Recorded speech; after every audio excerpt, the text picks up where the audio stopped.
બાબરમાં પાલિકાની ઘોર બેદરકારીના કારણે પશુઓ કોઈનો જીવ લે તો નવાઈ નહીં.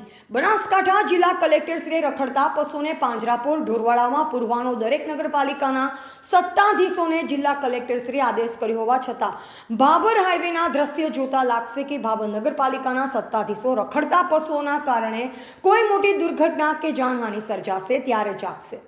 વાત કરવામાં આવે બાબરની તો બાબરમાં રખડતા પશુનો ત્રાસ દિન પ્રતિદિન વધી રહ્યો છે. ગત શુક્રવારની સાંજે બાબર દિયોદર હાઈવે જૈન દેરાસર નજીક ભરચક એરિયામાં બે આખલાઓ સામસામે જ સિંગડા ભરાવી બાકડ્યા હતા. આખલાઓ એટલા હિંસક બન્યા હતા કે હાઈવે રોડ પરથી પસાર થતા મુસાફરો, વાહન ચાલકો તેમજ હાઈવે પરના દુકાનદારોના જીવ તાળવે ચોટ્યા. દુકાનદારો દ્વારા આખલાઓને છૂટા પાડવા માટે પાણીનો મારો ચલાવ્યો ત્યારે આખલાઓ છૂટા પડતા હાંસકારો લીધો. આમ બાબર પાલિકાની ઘોર બેદરકારીના કારણે રખડતા પશુઓની કોઈ મોટી દુર્ઘટના સર્જે તે પહેલાં કોઈ યોગ્ય કાર્યવાહી કરવામાં આવે તેવી નગરજનોની માંગ ઉઠવા પામી છે. Bureau report DT news live 24 Banaskantha Babur.